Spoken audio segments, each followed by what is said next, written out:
धन्यवाद बच्चों। हम आज आपके पाठ्य पुस्तक का चौथा पाठ पढ़ेंगे, जिसका शीर्षक है चांद सी थोड़ी सी गप्पे। चांद सी थोड़ी सी गप्पे यानी चांद यानी चंदा मामा से थोड़ी सी गप्पे बातें करना। ये एक 10-11 साल की छोटी सी बच्ची है जिसने चंदा मामा से बात की है, और वो चंदा मामा से बात करके उनके बारे में क्या क्या जान पाई है और आपको क्या क्या बता पा रही है, इसको हम इस कविता के द्वारा जानेंगे। सबसे पहले आइए हम ये जाने कि किसी भी कविता को पढ़ने का तरीका क्या होता है। तो आइए आपके पाठ्य पुस्तक की इस कविता को हम लोग पढ़ें। देखिए बच्चों, पाठ्य पुस्तक का चौथा पाठ है ये, और इसका शीर्षक है चांद से थोड़ी सी गप्पे। आइए इस कविता को अब हम पढ़ के बताएं किस तरह से कविता को पढ़ा जाता है। गोल है खूब मगर आप तिरछे नजर आते हैं जरा। आप गोल है, बिल्कुल गोल है, लेकिन फिर भी आप तिरछे नजर आते, तिरछे यानी टेढ़े नजर आते हैं। आप पहने हुए हैं कुल आकाश तारों जड़ा। आपने तारों से जड़ा हुआ पूरे आसमान का चादर आपने पहना हुआ है। सिर्फ मुंह खोले हुए हैं अपना गोरा चिट्ठा गोल मटोल। सिर्फ आपका मुंह खुला हुआ है, और वो मुंह कैसा है? बिल्कुल गोल मटोल, एकदम गोल गाल सा गोरा चिट्ठा, बिल्कुल गोरा उजला।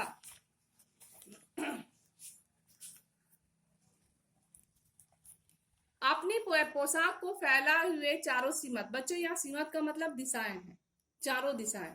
आपने अपनी पोशाक को चारों दिशाएं में फैलाए हुए है। आप कुछ तिरछे नजर आते हैं, जाने कैसे, खूब है गोकी। हालांकि आप गोल हैं, फिर भी पता नहीं कैसे थोड़े तिरछे यानी टेढ़े मेढ़े नजर आते हैं। वाह जी वाह, क्या कला है आपकी, वाह क्या उस्तादी है आपकी। इसके लिए बच्ची ने वाह शब्द का प्रयोग किया, यानी वो चंदा मामा की उस्तादी के लिए उसने जिस शब्द का प्रयोग किया है वह शब्द है वाह जी वाह। हमको बुद्धू ही नीरा समझा है। बच्ची कहती है क्या आपने मुझे बिल्कुल बुद्धू समझा है? हम समझते ही नहीं कि जैसे कि आपको बीमारी है क्या। मैं नहीं जानती कि आपको क्या बीमारी है। आप घटते हैं तो घटते ही चले जाते हैं, और बढ़ते हैं तो बस यानी कि बढ़ते ही चले जाते हैं। आप घटते यानी छोटे होते हैं तो छोटे ही होते चले जाते हैं, और बड़े होते हैं तो बिल्कुल बढ़ते चले जाते हैं। तब तक बढ़ते हैं जब तक कि आप बिल्कुल गोल ना हो जाए।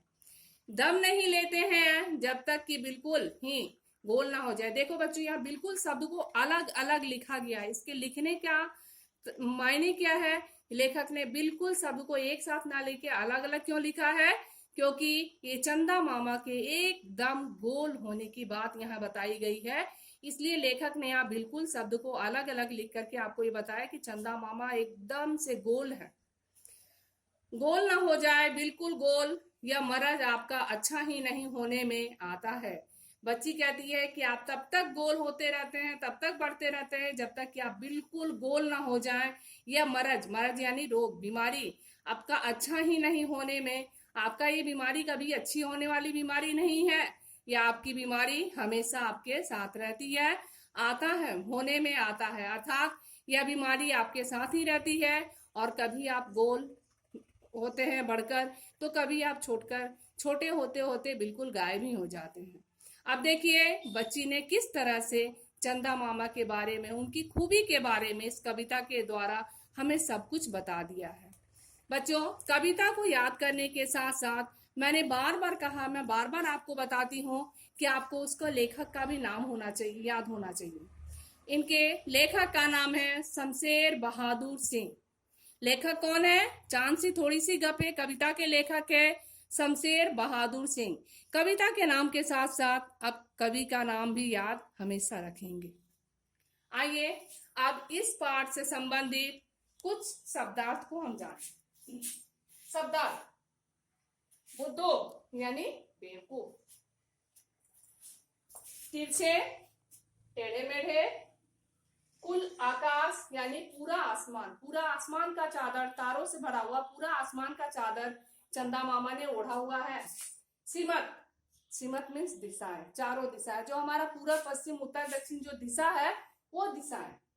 गोकी हालांकि या यद्यपि। नीरा, नीरा मीन्स खाली। नीरा का अर्थ क्या होता है बेटा? खाली। दम मतलब रुकना। आप तब तक दम नहीं लेते हैं, यहाँ कविता में कहा गया तब तक आप दम नहीं लेते जब तक कि आप पूरी तरह से गोल ना हो जाए, या घटते हैं तो जब तक पूरी तरह से ना घट जाए। इसलिए दम का अर्थ यहाँ रुकना होगा।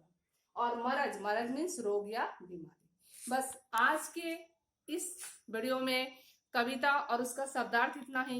नेक्स्ट वीडियो में हम इसके प्रश्न उत्तर के साथ मिलेंगे। इतना ही आज, बस रहने